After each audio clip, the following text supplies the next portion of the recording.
Hi, this is Ty Adronis with TestPilotRC.com, and this is the summary section for our review on the Edge 540 QQ280 by E-Flite and Horizon Hobby. Let's take it from the beginning with the unboxing. The box is very nice. It tells you everything that you need to know, including what comes with the plane and what does not come with the plane. So that's all really good. There's not a ton of tape on the box. It's really easy to get into. And because there's not a ton of tape on the box, you can inspect it before you buy it out at the store. I advise you do that because there isn't a ton of tape on the box. Who knows who's walked away with what part. So that's kind of a trade-off, a good and a bad thing. I'd rather not have the tape on the box, but enough of that. Let's move on to the assembly. The assembly is a little bit strange with this aircraft because it has the proprietary mini servo plugs, so you're either going to need an adapter or you're going to need to buy new servos from E-Flite if you have any servo burnouts. Also, same thing, receiver.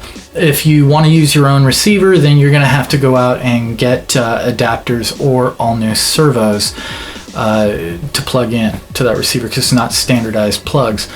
Also, the binding process was really strange because there's no bind plug that comes with this, and no push button, and it's not like the micros where you just have to have your receiver on before you turn on your aircraft or you have to rebind it. This thing you actually have to reach in with needle nose pliers or tweezers and short out two poles, which is really going to tweak out some people that don't have electrical experience, because when I hear those words, short out, that doesn't really mean good things to them. So it's a little bit strange on the binding. It requires some feats of dexterity to do it. And then on the flight, unfortunately, we couldn't do a ton of aerobatic flying, and we couldn't really get any on camera because day one was extremely windy, but we did get to see how it handles in high wind, and we got to do some knife edges and loops and stuff, but not really any hovers. And day two, as soon as the airplane got off the ground, it lost its propeller. So that's a quick note for yourself. When you get this plane, make sure that your prop adapter is really cinched down hard because this flew off. And this isn't the first E-Flite plane that this has happened to with me. Just a couple months ago, I went to Vegas with my Scimitar and right out of a flat spin, and that's a pusher prop, so it's really difficult to make the propeller fly off the plane because it wants to push itself on. Right after a flat spin, the prop flew off and the thing ended up on the other side of the airfield over at Bennett Airfield in Vegas, and I ended up having to traipse through some quicksand to get to it. That was not fun, and it was actually kind of scary. But whenever you get an E-Flite plane, make sure that everything's cinched down, okay? Because there's some issues with that. And also something that I noticed is once the prop flew off, I can actually wiggle the motor a little bit. It is not really in there very well. I checked the motor mount, and the motor is screwed onto the motor mount very stably. It's just that the actual area where the motor mount hooks into in the styrofoam isn't reinforced. So the styrofoam can tend to loosen up on you a little bit there, and the motor will start flopping around. Now, you can fix that with some CA glue and whatnot, but that just seems like kind of a poor motor mount design to me.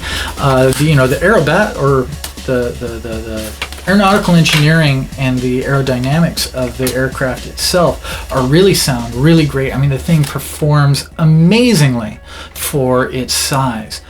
But there's a few little manufacturing things here and there that make me kind of go, I wonder if this was rushed to market. No bind plug, you have to short it out. The motor mount is kind of poorly set in there. It's not really stable. And then a simple thing like the propeller flying off should never happen right out of the box, especially with a bind and fly. I mean, bind and flies typically cater to people that aren't necessarily mechanically minded or motivated. They don't really want to tinker with the plane. They just want to put it together and fly. They like the airplanes for the flying, not for the tinkering. I'm one of those people. Although I'm mechanically minded, I don't really like to do it. So I don't want to have to go through and check the propeller and check all this stuff. So the propeller flying off, that's just something you're going to have to check. You're going to have to cinch it down.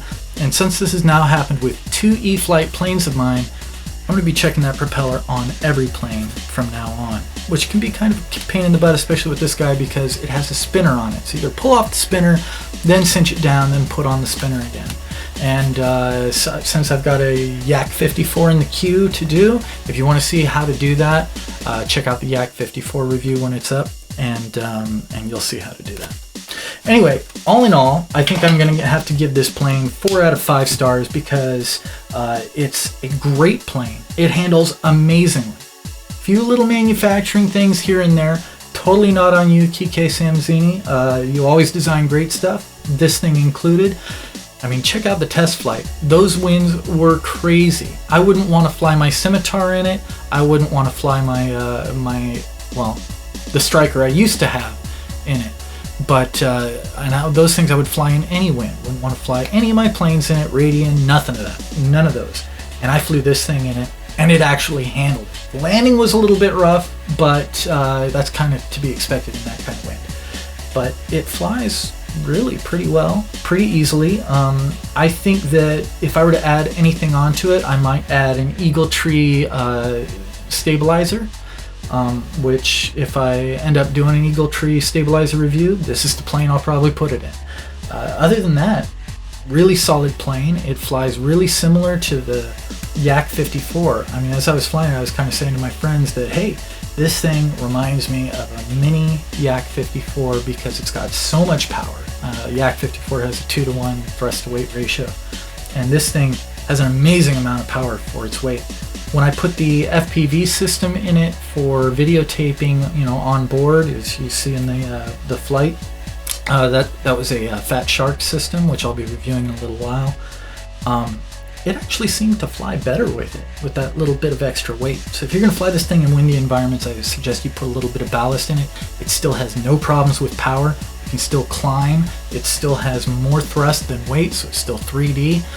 With the Fat Shark in it, it flew a little bit like my Extra 260, which has a little bit less of a thrust to weight ratio than the Yak. So 4 out of 5 stars. It's a pretty good plane if you're intermediate to advanced. If you're a beginner, if this is your first 3D plane ever, I'd recommend going with the ASX3 UMX S-Bach as your first 3D plane. But pretty cool. I think I'm definitely going to hold on to this guy and get another prop for it. In fact, I think it's so common, this flying off, that when I called E-Flite to order another prop, they were completely sold out. I mean, completely sold out. They're currently trying to see if they can rip one off of a return to send out to me. But we'll see how that goes. Anyway, this is Ty Adranis for TestPilotRC.com. Stay tuned for more reviews, and feel free to comment. Thank you.